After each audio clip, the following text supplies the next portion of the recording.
ಎಲ್ರಿಗೂ ಸಹ ನನ್ನ ನಮಸ್ಕಾರ. ಏಕಾದಶಿಗೆ ಸಂಬಂಧಪಟ್ಟಂತೆ ವಿಡಿಯೋಸನ್ನು ಹಾಕಿದಾಗ ಅದರಲ್ಲಿ ಬರುವಂತಹ ಕಮೆಂಟ್ಸ್ಗಳನ್ನು ನೋಡಿದಾಗ ಜನರಲ್ಲಿ ಈ ಏಕಾದಶಿಗೆ ಸಂಬಂಧಿಸಿದಂತೆ ಬಹಳಷ್ಟು ಗೊಂದಲಗಳಿದೆ ಅನ್ನುವಂಥದ್ದು ನನಗೆ ಗೊತ್ತಾದಂತಹ ವಿಷಯ. ಏಕಾದಶಿಗೆ ಸಂಬಂಧಪಟ್ಟಂತೆ ಈಗ ಆಲ್ರೆಡಿ ಒಂದು ಕಂಪ್ಲೀಟಾಗಿ ತುಂಬ ಡೀಟೇಲಾಗಿ ಒಂದು ವಿಡಿಯೋವನ್ನು ಬಹಳ ಹಿಂದೆನೇ ಅಪ್ಲೋಡ್ ಮಾಡಿದ್ದೀನಿ. ಆ ವಿಡಿಯೋವನ್ನು ದಯವಿಟ್ಟು ನೋಡ್ಕೊಳ್ಳಿ. ನಿಮಗೆ ಅಲ್ಲೇ ಏಕಾದಶಿಯನ್ನು ಹೇಗೆ ಮಾಡಬೇಕು ಅನ್ನುವಂತಹ ಕಂಪ್ಲೀಟ್ ಆದಂತಹ ವಿವರಣೆ ಸಿಗುತ್ತೆ. ಇನ್ನು ನಾವು ಏಕಾದಶಿಯ ಆಚರಣೆಯಲ್ಲಿ ತಪ್ಪುಗಳು ಏನು ಮಾಡ್ತಾ ಇದ್ದೀವಿ ಅನ್ನೋಂಥದ್ರ ಬಗ್ಗೆ ನಾನು ಈ ವಿಡಿಯೋನಲ್ಲಿ ಮಾತಾಡ್ತೀನಿ. ನಾವು ಏಕಾದಶಿ ಆಚರಣೆ ಮಾಡ್ತಿರೋದೇ ಆದರೆ ಸರಿಯಾದಂತಹ ರೀತಿಯಲ್ಲಿ ತಿಳಿದು ಮಾಡಿದಾಗಲೇ ಅದರ ಸಂಪೂರ್ಣ ಫಲ ನಮಗೆ ದೊರೆಯುವಂತಹದ್ದು.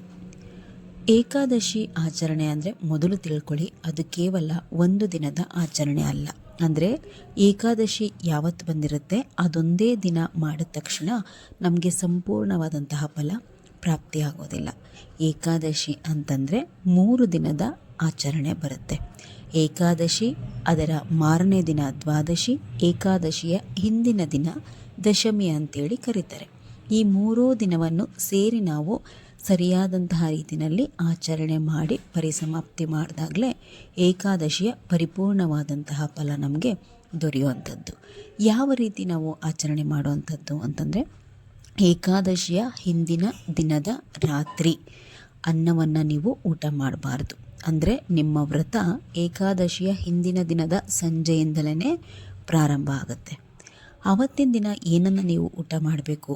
ಏಕಾದಶಿಯ ಹಿಂದಿನ ದಿನದ ರಾತ್ರಿ ಅನ್ನ ಊಟ ಮಾಡಬೇಡಿ.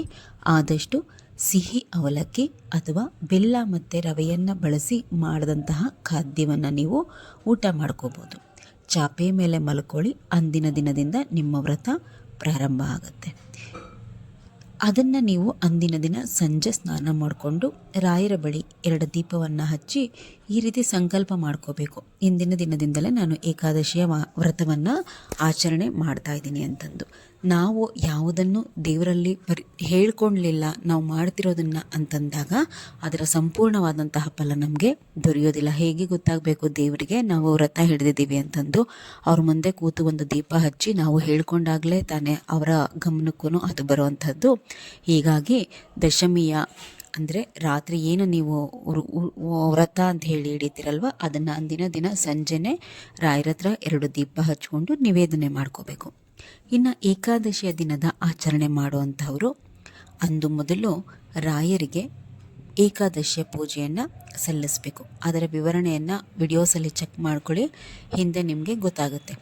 ಉಪವಾಸ ಇರುವಂತಹ ಸಂಕಲ್ಪವನ್ನು ನೀವು ಮಾಡ್ಕೋಬೇಕು ರಾಯರ ಹತ್ರ. ಇದನ್ನು ಮಾಡ್ದಲೇ ನೀವು ಉಪವಾಸ ಮಾಡಿದ್ರೆ ಅದರ ಫಲ ಖಂಡಿತವಾಗಿ ದೊರೆಯೋದಿಲ್ಲ. ಅಂದರೆ ಬೆಳಗ್ಗೆ ಎದ್ದು ರಾಯರಿಗೆ ಪೂಜೆಯನ್ನು ಮಾಡ್ದಲೇ ಉಪವಾಸ ಇರ್ತೀವಿ ಅಂತ ಹೇಳಿ ಸಂಕಲ್ಪ ಮಾಡ್ಕೊಳ್ದಲೇ ನೀವು ಉಪವಾಸ ಇದ್ದಾಗ ಖಂಡಿತ ನಿಮಗೆ ಅದರ ಫಲ ದೊರೆಯೋದಿಲ್ಲ. ಇನ್ನು ಉಪವಾಸ ಮಾಡುವಂತಹ ಹೆಣ್ಮಕ್ಳು ನಿಟ್ಟುಪವಾಸವನ್ನು ಮಾಡಲಿಕ್ಕೆ ಹೋಗಬೇಡಿ. ಅಂತಂದರೆ ಮನನಲ್ಲಿಗೇನೋ ಬಹಳ ಕಷ್ಟ ಇರುತ್ತೆ, ಆ ಕಷ್ಟ ಕಳಿಬೇಕು. ನಾವು ಅತ್ಯಂತ ಕಷ್ಟಪಟ್ಟು ಕಠಿಣವಾಗಿ ಈ ಏಕಾದಶಿ ವ್ರತವನ್ನು ಆಚರಣೆ ಮಾಡಿಬಿಟ್ರೆ ರಾಯರು ನಮ್ಮೆಲ್ಲ ಕಷ್ಟನೂ ಕಳೀತಾರೆ ಅಂತಂದ್ಬಿಟ್ಟು ಒಂದು ಹನಿ ನೀರನ್ನೂ ಕುಡಿದಲೇ ಉಪವಾಸ ಮಾಡುವಂತಹದ್ದು, ಅಥವಾ ಹಾಲು ಹಣ್ಣು ಏನೂ ತಗೊಳ್ದಲೇ ಉಪವಾಸ ಮಾಡುವಂತಹದ್ದು, ಇದನ್ನು ದಯಮಾಡಿ ಮಾಡಲಿಕ್ಕೆ ಹೋಗಬೇಡಿ. ನನಗೆ ಕಮೆಂಟ್ಸ್ಗಳಲ್ಲಿ ತಿಳಿಸಿರೋದ್ರ ಬಗ್ಗೆನೇ ನಾನು ಮಾತಾಡ್ತಾ ಇರುವಂಥದ್ದು. ಅಕ್ಕ, ಇವತ್ತು ಒಂದು ತೊಟ್ಟು ಸಹ ನಾನು ನೀರು ಕುಡಿದಲೇ ರಾಯರಿಗೆ ಉಪವಾಸ ಮಾಡಿದ್ದೀನಿ, ಇದನ್ನು ಮಾಡ್ಕೊತಾ ಬಂದಿದ್ದೀನಿ. ಖಂಡಿತ ಇದು ಒಳ್ಳೆಯದಾಗೋದಿಲ್ಲಮ್ಮ ಹೆಣ್ಮಕ್ಳಿಗೆ ಮತ್ತು ಮನೆಗೆ. ಹೆಣ್ಣುಮಕ್ಕಳು ನಿಟ್ಟುಪವಾಸವನ್ನು ಮಾಡಬಾರ್ದು. ಅದು ರಾಯರ ಏಕಾದಶಿ ವ್ರತ ಅಂತಲೇ ಅಲ್ಲ, ನಾವು ಯಾವುದಕ್ಕೆ ಉಪವಾಸ ಅಂತೇಳಿ ಹಿಡಿದಾಗ್ಲೂ ಹೆಣ್ಮಕ್ಳು ನಿಟ್ಟುಪವಾಸವನ್ನು ಮಾಡಲಿಕ್ಕೆ ಬರೋದಿಲ್ಲ. ಯಾಕೆ ಅಂತಂದರೆ ಹೆಣ್ಮಕ್ಳು ಲಕ್ಷ್ಮೀ ಸ್ವರೂಪ. ಅವರು ಸಂಪೂರ್ಣವಾಗಿ ಉಪವಾಸ ಇದ್ದು, ಅಂದರೆ ನಾವು ಸಂಕಟ ಪಟ್ಕೊಂಡು ಉಸಿರು ಬಿಡ್ತೀವಲ್ವ ಹಸುವಿನಿಂದ, ಅದು ಮನೆಗೆ ತಟ್ಟಬಾರ್ದು, ಮನೆಗೆ ಶ್ರೇಯಸ್ಸಲ್ಲ. ಹೀಗಾಗಿಯೇ ಹಾಲು ಹಣ್ಣುಗಳನ್ನ ತೆಗೆದುಕೊಳ್ಳಿ. ಈ ರೀತಿ ಹಾಲು ಹಣ್ಣು ತೆಗೆದುಕೊಳ್ಳೋದ್ರಿಂದ ನಿಮ್ಮ ಉಪವಾಸಕ್ಕೆ ಯಾವುದೇ ಭಂಗ ಬರೋದಿಲ್ಲ. ಆದರೆ ಸಂಪೂರ್ಣವಾಗಿ ನೀವು ಉಪವಾಸ ಬಿಡೋವರೆಗೂ ಅವಲಕ್ಕಿ ಎಲ್ಲ ತಿನ್ನಲಿಕ್ಕೆ ಹೋಗಬಾರ್ದು. ಅವಲಕ್ಕಿಯನ್ನು ಯಾವಾಗ ತಿನ್ನಬೇಕು, ನೀವು ಉಪವಾಸ ಬಿಟ್ಟ ಮೇಲೆ ಅವಲಕ್ಕಿ ತಿನ್ನೋದಕ್ಕೆ ಬರುತ್ತೆ. ಮಧ್ಯೆ ಅವಲಕ್ಕಿಯನ್ನು ತಿನ್ನಬೇಡಿ. ಏಕಾದಶಿ ಉಪವಾಸ ಇರೋವಂತಹವರು ಮಡಿ ಬಟ್ಟೆನಲ್ಲೇನೆ ಅವತ್ತಿನ ದಿನ ಕಳಿಬೇಕು. ಅಂದರೆ ಬೆಳಗ್ಗೆನೇ ಎದ್ದು ಸ್ನಾನ ಮಾಡ್ಕೊತಿರಲ್ವ, ಆವಾಗಲೇ ನೀವು ಮಡಿ ಬಟ್ಟೆಯನ್ನು ಧಾರಣೆ ಮಾಡಬೇಕು. ಮದುವೆ ಆಗಿದ್ದರೆ ಅವತ್ತಿನ ದಿನ ಪೂರ್ತಿ ನೀವು ಸೀರೆನಲ್ಲೇ ಕಳೀರಿ ಏಕಾದಶಿ ದಿನ. ಯಾಕೆ ಅಂತಂದರೆ ನೀವು ಉಪವಾಸ ಇದ್ರಿ ಅಂತಂದರೆ ನೀವು ಒಂದು ವ್ರತವನ್ನು ಆಚರಣೆ ಮಾಡ್ತಾ ಇದ್ದೀರಾ ಅಂತೇಳಿ ಅರ್ಥ. ಹಾಗಾಗಿ ಪೂಜೆ ಆದ ತಕ್ಷಣ ಆ ಮಡಿ ಬಟ್ಟೆ ತೆಗೆದು ನೈಟಿ ಹಾಕ್ಕೊಳ್ಳೋದೆಲ್ಲ ಹೆಣ್ಮಕ್ಳು ಮಾಡ್ಲಿಕ್ಕೆ ಹೋಗಬೇಡಿ. ಅವತ್ತಿನ ದಿನನಾದರೂ ಸೀರೆನಲ್ಲೇ ಕಳೀರಿ. ಆ ವ್ರತದ ಪರಿಪೂರ್ಣ ಫಲ ನಿಮ್ಮದಾಗತ್ತೆ. ಇನ್ನು ಏಕಾದಶಿ ಆಚರಣೆ ಮಾಡೋರು ಮನೆಯಲ್ಲಿ ಬೇರೆ ಸದಸ್ಯರಿಗೋಸ್ಕರ ಅವತ್ತಿನ ದಿನ ನಾನ್ ವೆಜ್ಜನ್ನು ಮಾಡಲಿಕ್ಕೆ ಹೋಗಬೇಡಿ. ಅಥವಾ ನಮ್ಮ ಮನೆಯಲ್ಲಿ ಕೇಳೋದೇ ಇಲ್ಲ, ಅದಕ್ಕೆ ಅಡ್ಡಿ ಮಾಡ್ತಾರೆ, ತಂದೇ ತರ್ತಾರೆ, ನಾನು ಉಪವಾಸ ಇರ್ತೀನಿ, ಮನೆಯಲ್ಲಿ ನಾನ್ ವೆಜ್ ಬೇರೆಯವ್ರಿಗೆ ಮಾಡಿಕೊಡ್ಬೋದಾ ಅಥವಾ ಅವರು ಮಾಡಿಕೊಂಡು ತಿನ್ಬೋದಾ ಅಂತಂದರೆ ಖಂಡಿತ ಮಾಡೋದು ಬೇಡ. ಅಂದರೆ ಈಗ ನಾನ್ ವೆಜ್ ಮಾಡೇ ಮಾಡ್ತೀವಿ ಅಂತಂದರೆ ನೀವು ಉಪವಾಸ ಇರೋದಕ್ಕೆ ಹೋಗಬೇಡಿ. ಇಲ್ಲ ನೀವು ಒಬ್ಬರಾದರೂ ಮನೆಯಲ್ಲಿ ಉಪವಾಸ ಇರ್ತೀರಾ ಅಂತಂದರೆ ನಾನ್ ವೆಜ್ ಮಾಡಲಿಕ್ಕೆ ಹೋಗಬೇಡಿ. ಇನ್ನು ಏಕಾದಶಿ ವ್ರತ ಅಂತಂದರೆ ಭಗವಂತನ ಸೇವೆ ಮಾಡಿ ನಮ್ಮ ಕರ್ಮವನ್ನು ಕಳ್ಕೊಂಡು ಆತನಿಗೋಸ್ಕರ ಉಪವಾಸವನ್ನು ಮಾಡಿ ದೇಹವನ್ನು ದಂಡಿಸಿ ಅವರ ಸ್ತೋತ್ರ ನಾಮಸ್ಮರಣೆ ಮಾಡಿ ಅವರ ಕೃಪೆಗೆ ಪಾತ್ರರಾಗುವಂತಹ ಪರಿಯೇ ಹೊರತು ರಾಯರನ್ನು ಒಲಿಸ್ಕೊಳ್ಳೋದಕ್ಕೆ ಏಕಾದಶಿ ಮಾಡಲೇಬೇಕು ಅಂತ ಹೇಳಿ ಇಲ್ಲ. ಯಾಕೆ ಈ ಮಾತನ್ನು ನಾನು ಹೇಳ್ತಾ ಇದ್ದೀನಿ ಅಂತಂದರೆ, ಇತ್ತೀಚೆಗೆ ಕೆಲವೊಂದು ಈ ಸೋಷಿಯಲ್ ಮೀಡಿಯಾಗಳಿಂದಲೇ ಕೆಲವೊಂದು ಅವಾಂತರಗಳಾಗುತ್ತೆ ಅಂತಲೇ ನಾನು ಹೇಳಲಿಕ್ಕೆ ಇಷ್ಟಪಡ್ತೀನಿ. ಏಕೆ ಅಂತಂದರೆ ಏಕಾದಶಿ ಮಾಡಲೇಬೇಕು. ರಾಯರ ಪೂಜೆನ ಯಾರೆಲ್ಲ ಮಾಡ್ತಾರೋ ಅವರು ಏಕಾದಶಿ ಮಾಡಿದ್ರೇ ರಾಯರು ಸ್ವಪ್ನದಲ್ಲಿ ಕಾಣಿಸ್ಕೊಳ್ಳೋ ಅಂಥದ್ದು, ರಾಯರು ನಮ್ಮ ಕಷ್ಟ ಕಳೆಯುವಂಥದ್ದು. ಏಕಾದಶಿ ಮಾಡದಿದ್ರೆ ರಾಯರ ಪೂಜೆ ನಾವೆಷ್ಟೇ ಮಾಡಿದ್ರೂ ಫಲ ಇಲ್ಲ, ಈ ಥರ ಎಲ್ಲ ಹಬ್ಬಿಸಿದ್ದಾರೆ.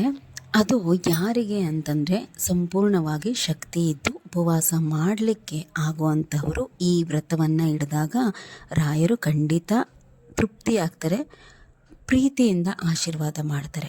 ಆದರೆ ದಯವಿಟ್ಟು ಮಾಡಲೇಬೇಕು ಅಂತ ಯಾರಿಗೆ ಶಕ್ತಿ ಇರೋದಿಲ್ಲ, ಅಶಕ್ತರಿರ್ತೀರ, ಅನಾರೋಗ್ಯ ಪೀಡಿತರಿರ್ತೀರ, ಅವರು ರಾಯರು ಇದನ್ನು ಮಾಡಿದ್ರೇ ಒಲಿಯೋದು ಅಂತ ಹೇಳಿ ದಯಮಾಡಿ ನಿಮ್ಮ ಕೈಲಾಗದೇ ಇದ್ರೂ ಉಪವಾಸ ಮಾಡಲಿಕ್ಕೆ ಹೋಗಬೇಡಿ. ಯಾಕೆ ಅಂತಂದರೆ ನಮಗೆ ಶಕ್ತಿ ಇಲ್ಲದಿದ್ದಾಗ ಕಷ್ಟ ಕಳೀಲಿ ಅಂತ ಮಾಡೋ ಕೆಲಸದಿಂದ ಇನ್ನಷ್ಟು ಅನಾರೋಗ್ಯಗಳು ಹೆಚ್ಚಾಗುವಂಥದ್ದು ಬೇಡ. ಇದನ್ನು ರಾಯರೂ ಸಹ ಬಯಸೋದಿಲ್ಲ.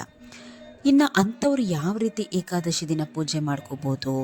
ಏಕಾದಶಿಗೆ ನಾವು ಹೇಗೆಲ್ಲ ರಾಯರ ಪೂಜೆ ಮಾಡಬೇಕೋ ಅದೆಲ್ಲವನ್ನೂ ಸಹ ಮಾಡಿ, ಉಪವಾಸ ಒಂದನ್ನು ಬಿಟ್ಟು ಊಟವನ್ನು ಸಹ ಮಾಡಿ.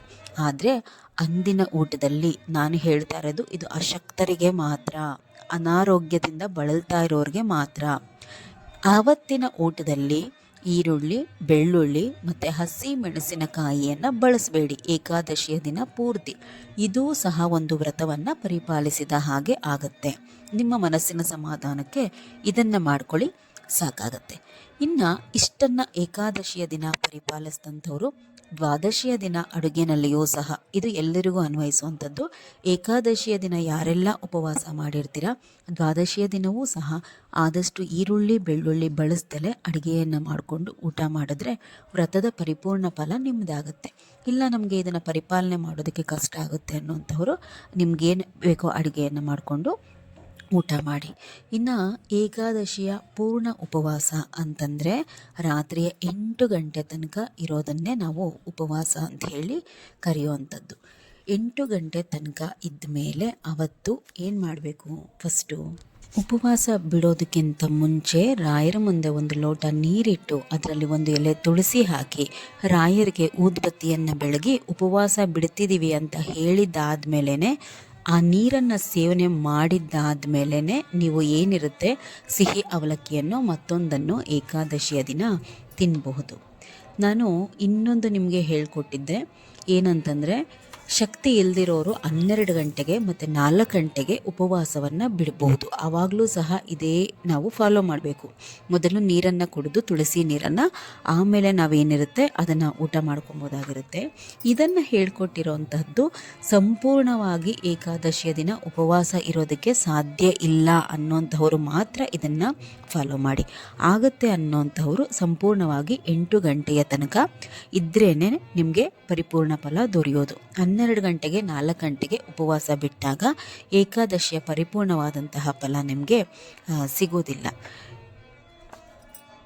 ಇನ್ನು ಏಕಾದಶಿ ಉಪವಾಸದ ದಿನ ಉಪವಾಸ ಇದ್ದು ಹೊರಗಡೆ ಕೆಲಸಗಳಿಗೆ ಹೋಗುವಂಥವ್ರು ನೀವು ಸಾರ್ವಜನಿಕ ಶೌಚಾಲಯಗಳನ್ನ ಬಳಕೆ ಮಾಡಿದರೆ ಸಂಜೆ ಮನೆಗೆ ಬಂದ ತಕ್ಷಣ ಇನ್ನೊಮ್ಮೆ ಸ್ನಾನ ಮಾಡಿ ಆಮೇಲೆ ರಾಯರ ಪೂಜೆಯನ್ನು ಮಾಡಿ. ಮನೆಯಲ್ಲೇ ಇರುವಂತಹವರು ಮತ್ತೆ ಸಂಜೆ ಸ್ನಾನ ಮಾಡುವಂತಹ ಅವಶ್ಯಕತೆ ಇಲ್ಲ. ಆಮೇಲೆ ಏಕಾದಶಿಯ ದಿನ ಉಪವಾಸ ಇರೋದನ್ನು ಎಲ್ಲರ ಬಳಿನೂ ಹೇಳ್ಕೊಳ್ಬಾರ್ದು. ಉಪವಾಸ ಇದ್ದೀನಿ ಅಂತ ಹೇಳಿ ಕೊರಗಬಾರ್ದು. ನಾವು 16 ಜನರ ಬಳಿ ಉಪವಾಸ ಇದ್ದೀನಿ ಅಂತ ಹೇಳಿಕೊಂಡಾಗ ಅದರ ಸಂಪೂರ್ಣ ಫಲ ದೊರೆಯೋದಿಲ್ಲ. ಎಲ್ರಿಗೂ ಸಹ ನಾವು ಮಾಡುವಂತಹ ವ್ರತ ಪೂಜೆ ಪುನಸ್ಕಾರವನ್ನು ಹೇಳ್ಕೊಳ್ಬಾರ್ದು. ಅದು ಗುಟ್ಟಾಗಿಯೇ ಇರಬೇಕು. ಆವಾಗಲೇ ನಿಮಗೆ ಫಲ ದೊರೆಯುವಂತಹದ್ದು. ಏಕಾದಶಿಯ ಬಗ್ಗೆ ನಿಮಗೆ ಇದ್ದಂತಹ ಒಂದಷ್ಟು ಗೊಂದಲಗಳು ಈ ವಿಡಿಯೋಯಿಂದ ನಿವಾರಣೆ ಆಗಿದೆ ಅನ್ಕೊತೀನಿ. ಎಲ್ರಿಗೂ ರಾಯರು ಒಳ್ಳೇದು ಮಾಡಲಿ. ನಮಸ್ಕಾರ.